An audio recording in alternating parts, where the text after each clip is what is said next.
Ang isa pa pong punto niya na napakamali, kapatid na Sani, di umano ayon sa kanya, yung malaking kapighatian sa Israel lang daw yon, di ba?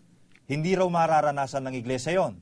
Nadinig na natin kanina yung video, iparinig natin uli na sinasabi niya, yung Great Tribulation, saan po mangyayari yan?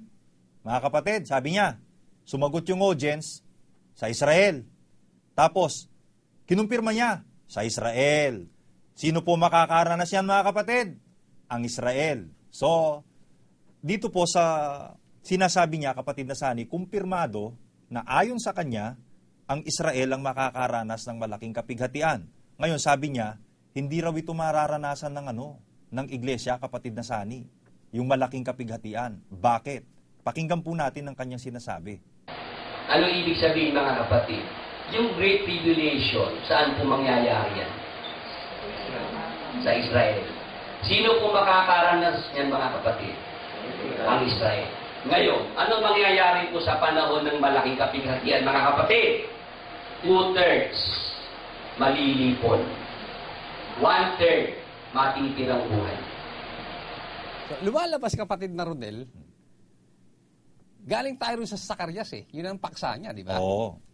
Ibig sabihin, yung buong lupain doon, yun yung Israel na nahati sa 2/3 and 1/3. Dalawang bahagi lang para sa kanya. Oo. Tapos, yung dadalhin sa apoy, ayon sa kanya, yun daw ay kapighatian. Yung apoy, yun ang kapighatian. Yun ang kapighatian, yung apoy. Di ba?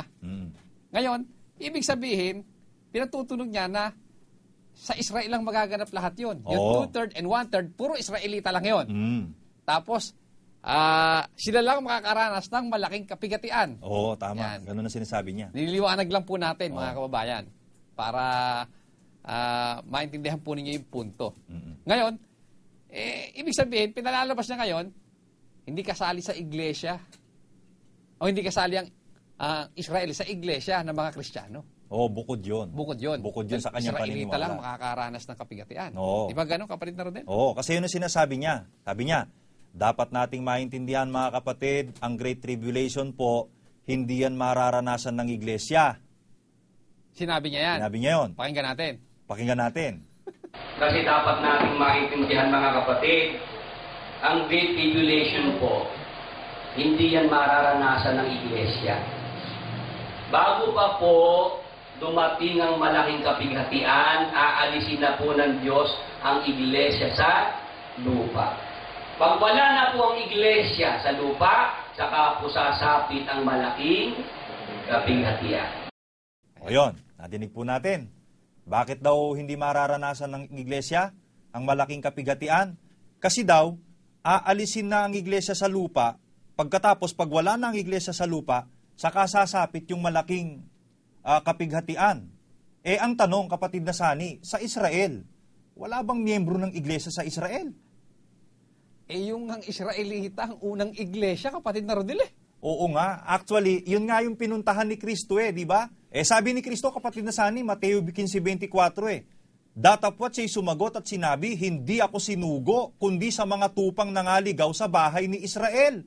Kaya nga ang mga unang tinawag sa iglesia, kapatid na Sani, mga Israelita Yun nga Tapos pinatutunog nito na ang iglesia bukod sa mga Israelita. Oo, alam mo kung ano sinasabi niya tungkol sa pagkakabukod ng iglesia at saka ng mga Israelita. Pakinggan po natin itong kanyang video na sinasabi niya. Yung mga anak ni Abraham na makalupa, sila po yung lahing Israelita. May blood. Sa dugo, mga kapatid. Sa laman. Pero yung mga anak ni Abraham na makalangit, ang iglesia po yun. Yung mga Kristiyano. Nadinig niyo po? Ang sabi niya, yung mga anak daw ni Abraham na makalupa, sila po yung lahing Israelita by blood. Brad Sani, by blood. Sa dugo, mga kapatid, sa laman. Yeah. Sabi niya. So, mga Israelita pala, yun ang mga anak ni Abraham by blood. Okay. Si Pedro, anak ni Abraham yun, by blood. Si Juan, yung 12 apostol na tapat. Tapos si Pablo, kapatid na Sani. Israelita rin yun by blood. Tatandaan mo yun. Ayon sa kanya, sila po, yung mga anak ni Abraham na makalupa, sila po yung lahing Israelita by blood. Sa dugo, mga kapatid, sa laman. Ano kadugtong? Pero yung mga anak ni Abraham na makalangit, ang iglesia po yun, yung mga Kristiyano. So, pinagbubukod niya talaga ang Israel at saka ang iglesia, kapatid na Sani. Lalabas, ang iglesia, iba sa Israel. Di ba? Lumalabas, parang ayon sa sinasabi niya, walang Israelitang miyembro sa iglesia. Lumalabas ganun By blood. By blood. Yan. Oo. Pero, si Pablo ba? Ano ba lahi si Pablo? Basahin natin. Basahin nga natin. Sabi ni Pablo sa Roma 11:1, sinasabi ko nga, itinakwil baga ng Diyos ang kanyang bayan? Huwag nawang mangyari, sapagkat ako man ay Israelita, sa binhi ni Abraham, sa angkan ni Benjamin. O, by blood yan. By blood talaga si Pablo. Kasi si Benjamin, kapatid na Sani, isa yun sa 12 tribu ng Israel. Tama yun. By blood si Pablo. Sino ba si Pablo? Si Pablo ang nangasiwa sa iglesia pagka Di ibig sabihin, merong miyembrong Israelita sa iglesia. Meron, kapatid At na ito Sani. nga si Pablo. Oo. Pero siya, dinistino niya na lahat sa lupa. Ang angkan ni Israel. Alam mo, siya pang sinasabi niya, pakinggan pa natin po yung isang video para mabuo natin itong kanyang kalokohan. Yung makalangit po, yun po yung mga nasa iglesia, na pagdating ng Kristo, aagawin niya, papalitan po niya ng katawang maluwalhati. Yun po'y makakapunta sa langit, kung saan-saan lugar. Ngayon, yun naman pong mga Israelita, mga kapatid, saka yung mga maiiwang tao sa lupa sa 1,000 years. Ang gagawin po, mga kapatid, ni Kristo, hindi na po sila papalitan ng katawang maluwalhati. Ito lang po katawang ito. Ngayon, bibigyan lang po ng punong kahoy ng buhay, yung bunga, papakainin para mabuhay ng walang hanggan. O yan, nadinig po natin mga kababayan. Tandaan nyo yun daw mga anak ni Abraham by blood, yung mga Israelita, yung lahing Israelita by blood. Yun daw yung mga binhi ni Abraham na makalupa. Yung binhi naman ni Abraham na makalangit, yun daw po yung iglesia, yung mga Kristiyano. Kinalimutan niya na ang unang-unang mga miyembro ng iglesia, Brad Sani, mga Israelita. By blood. By blood. By blood. Ngayon, ano sabi niya?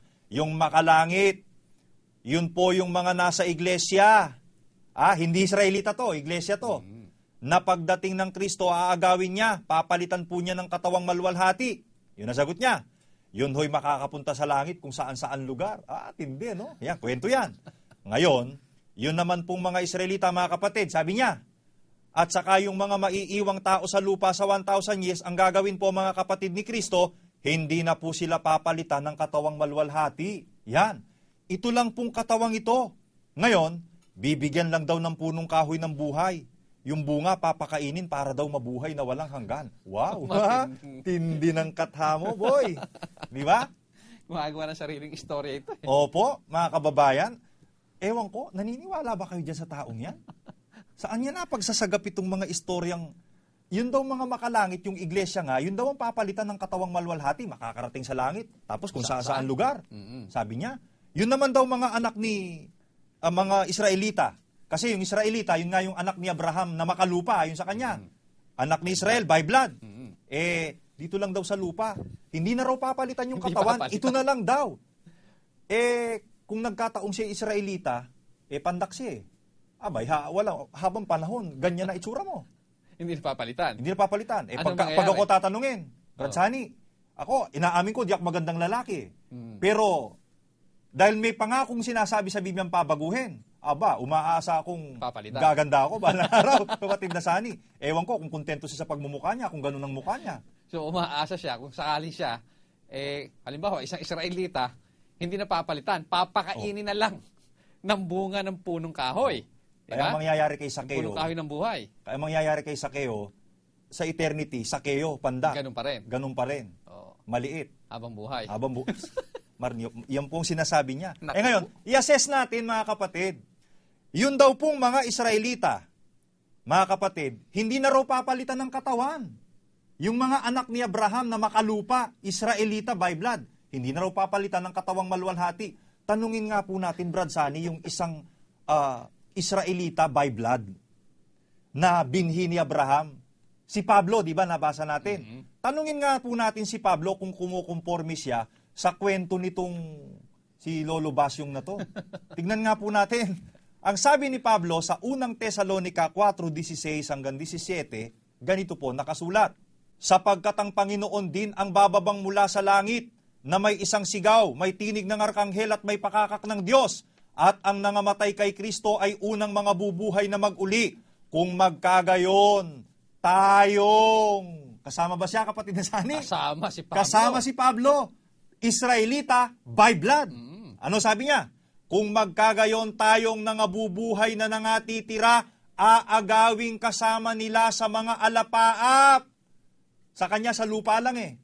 Di ba? Sabi ni Pablo, tayong nangabubuhay na nangatitira, aagawing kasama nila sa mga alapaap upang salubungin ng Panginoon sa hangin. At sa ganito'y sa Panginoon tayo magpakailanman. Yung Israelita by blood na si Pablo, na matino ang isip at guided ng Espiritu ng Diyos, ang kanyang pananampalatayang galing kay Kristo na sinasabi niya, kasama siyang aagawin, kapatid na Sani eh. Kasama siya. Kasama siya. Israelita yun. Israelita. By blood. By blood. Ito namang si Lolo Basyong, iniwan si Pablo sa lupa. Maniwala ka talaga na Hindi kayo magreklamo yung mga... Magulo yun, kapatid na Rodel. Dahil, papayag ba yung mga Israelitang miyembro sa iglesia nung una? Wala na sila naman. maiiwan at hindi napapalitan. Buti na lang, nagkukwento ka lang. Hindi totoo yan. Kasi kung totoo yan, napakagulo niya. Magulo. Tapos sabi mo, hindi papalitan ng katuwang maluwalhati yung mga anak ni Israel na by blood. Tanungin uli natin si Pablo. Kumpirmado natin si Pablo, Israelita by blood eh. Authority Binhi yan ni eh. Abraham eh. Tanungin natin, 15:50 ng unang Korinto kung ano sinasabi ni Apostol Pablo. Sinasabi ko nga ito, mga kapatid, na ang laman at ang dugo ay hindi makapagmamana ng kaharian ng Diyos. O kita mo? Ni ang kasiraan ay magmamana ng walang kasiraan. Sa kanya, itong may kasiraan ang magmamana, Brad Sani. Para ma-maintain lang, papakainin ng punong kahoy ng buhay. Istorya talagang walang kwenta. Ngayon, sabi ni Pablo, narito, sinasaysay ko sa inyo ang isang hiwaga. Hiwaga naman pala ito, Brad Sani. Hindi katatakang hindi maintindihan ni Lolo Basyong. Bakit? Wala sa masasama makakaunawa Lalo na hiwaga di ba? Malabo yun. Oo. Ano itong hiwaga na to? Narito, sinasaysay ko sa inyo ang isang hiwaga. Tandaan nyo, nagsasalita, Israelita by blood, sa lahi ni Benjamin. Ang kausap, mga miyembro sa iglesia na mga hentil sa Korinto. So dalawa itong magkausap, Israelita by blood at saka hentil na sa laman na pare-parehong miyembro sa iglesia. Narito, sinasaysay ko sa inyo ang isang hiwaga. Hindi tayong lahat ay mga tutulog, ngunit tayong lahat ay babaguhin. Ayan. Okay, tamo? Napakaliwanag ng talata. Sabi nung Israelita by blood. Oo. Tayong lahat. Oo. Tayong lahat, Israelita siya, si Pablo, by blood. Ang kausap niya, Miyembro mga sa iglesia. hintil. Na miyembro sa Na iglesia. miyembro sa iglesia Oo. ng mga taga-Korinto. No. Magkasama sila, na ang sabi ni Pablo, hindi tayong lahat ay mga tutulog, ngunit tayong lahat. Tayong lahat. Kasama Israelita at saka yung mga hintil. Oo. Diba? Pero pagka sisingit sa istorya si Lolo Basyong, hindi! Kami lang! Kami lang babaguhin. Sa lupa kayo! Malupit! Diba? Maliwanag naman po yung talata, tayong lahat babaguhin. Israelita man, o hintil man, or yan po Israelita by blood. Oo. Ano? Kasamang babaguhin yan lahat pagka kay Kristo Kaya yun po ang maliwanag sa salita ng Diyos, kapatid na Sani. Napakaliwanag yan. Pero yan pero sa kwento ni Lolo Basyong, ang gulo, kapatid